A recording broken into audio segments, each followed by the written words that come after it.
Bismillahirrahmanirrahim. Assalamualaikum warahmatullahi wabarakatuh. Rekan-rekan mahasiswa sekalian, materi yang akan kita bahas pada video kali ini adalah Pancasila sebagai ideologi negara. Pancasila sebagai ideologi negara, apa sih yang dimaksud dengan ideologi? Ideologi ini berasal dari dua kata, idea dan logos. Idea ini berarti ide, gagasan, ya, konsep. Logos ini ilmu atau pengetahuan. Jadi ideologi kalau kita gabung, maka idea logos itu atau ideologi ini adalah ilmu tentang gagasan atau ide. Intinya bahwa ideologi kita definisikan itu sebagai suatu cita-cita atau nilai dasar yang dijadikan sebagai pedoman tentang bagaimana manusia hidup dan bertindak. Kata kuncinya adalah bahwa ideologi itu sebuah pedoman tentang bagaimana manusia hidup dan bertindak. Manusia itu hidup dan bertindak itu semestinya bagaimana? Itu adalah ideologi. Nilai-nilai yang kemudian dijadikan pedoman.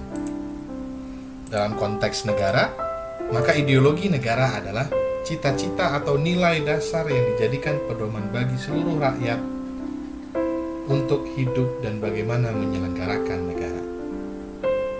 Jadi kata kuncinya adalah ideologi itu sebuah nilai dasar, kata kunci yang pertama. Kata kunci yang kedua adalah pedoman. Tentang apa? Tentang bagaimana manusia hidup dan bertindak. Jadi ada tiga kata kunci. Dia nilai dasar, dia juga sebagai pedoman. Nilai dasar yang dijadikan pedoman tentang bagaimana manusia hidup dan bertindak. Jadi manusia dalam menjalani hidup dan bertindak dalam kehidupan itu dengan berpedoman pada nilai dasar atau ideologi.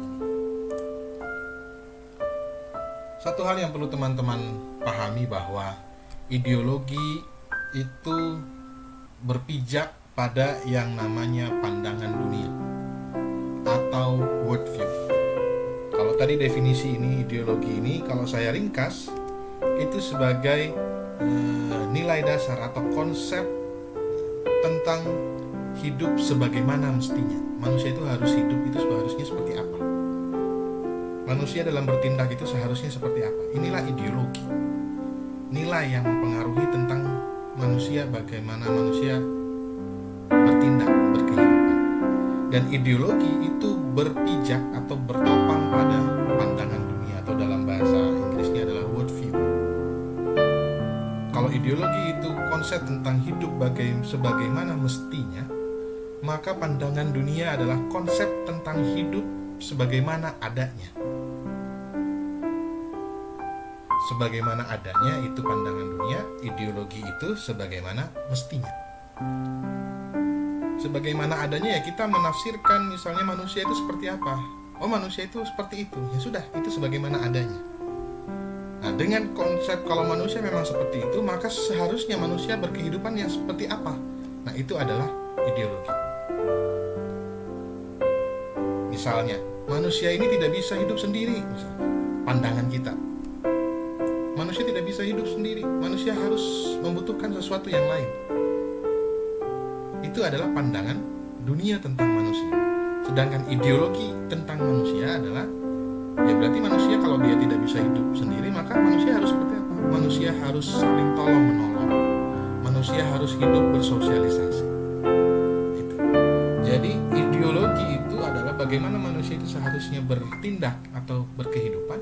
Pandangan dunia ini adalah konsep tentang manusia, misalnya tadi contohnya adalah manusia, sebagaimana adanya manusia. Manusia itu seperti apa? Contoh ini, misalnya, ideologi liberalisme. Itu sebetulnya berangkat dari pandangan dunia individualisme. Bahwa menurut pandangan dunia individualisme, manusia itu adalah makhluk individu. Untuk memenuhi kebutuhannya sendiri, itu manusia tidak perlu ikut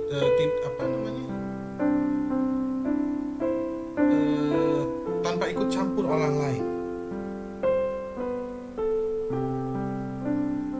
Manusia juga memiliki hak dan kebebasan. Itu pandangan dunia individualisme. Dan sebagaimana mestinya, maka kebebasan individu, menentang segala bentuk pembatasan pada individu. Masyarakat dan negara harus menghormati kebebasan individu dan tidak boleh ikut campur urusan individu. Karena manusia itu adalah makhluk individu, maka manusia mengutamakan kebebasan individu. Manusia memiliki hak, maka manusia hidup bebas. Karena manusia hidup bebas, maka tidak boleh ada yang membatasi kebebasan individu. Bahkan sekalipun negara itu harus menghormati kebebasan individu, tidak boleh ikut campur urusan individu. Itu adalah pandangan dunia individualis dan ideologi liberal. Menurut sastra prateja, bahwa ideologi itu setidaknya mengandung 3 unsur. Pertama, adanya penafsiran atau pemahaman tentang realitas. Realitas itu seperti apa dia tafsirkan. Memuat seperangkat nilai. Dengan penafsiran yang seperti itu tentang realitas, maka nilai-nilai apa yang kemudian bisa diambil sebagai pedoman dan kemudian menuntut orientasi pada tindakan. Maka seharusnya dalam tindakan kita itu harus sejalan dengan nilai-nilai yang dianggap benar berdasarkan penafsiran kita tentang realitas. Tadi penafsiran kita tentang manusia adalah manusia sebagai makhluk yang tidak bisa memenuhi kebutuhannya sendiri.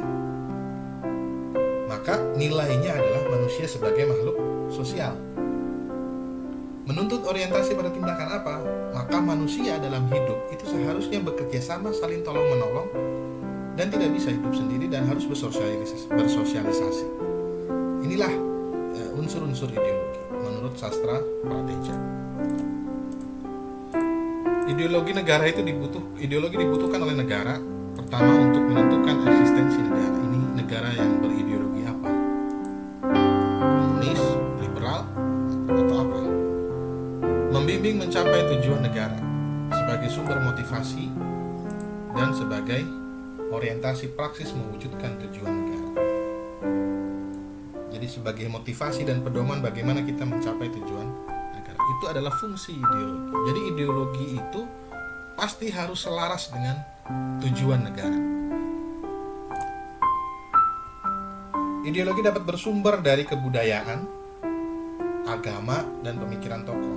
Pemikiran tokoh misalnya ideologi Marxisme itu berangkat dari pemikiran Karl Marx. Ideologi juga bisa bersumber dari agama. Ada di Indonesia ini sekelompok orang yang mengatakan bahwa ideologi saya adalah ideologi Islam.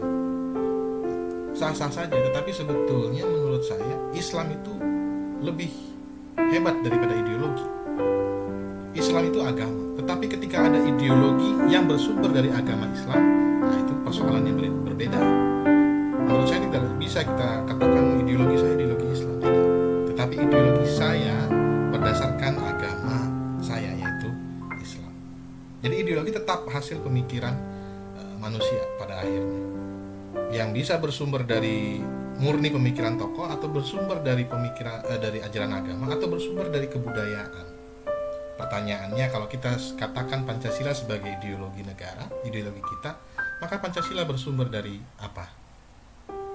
Menurut Anda? Ini coba Anda nanti pikirkan. Apakah bersumber dari kebudayaan, ataukah bersumber dari agama? Lalu agama apa? Ataukah bersumber dari pemikiran tokoh? Bung Karno kah mungkin? Atau seperti apa? Ini coba Anda renungkan.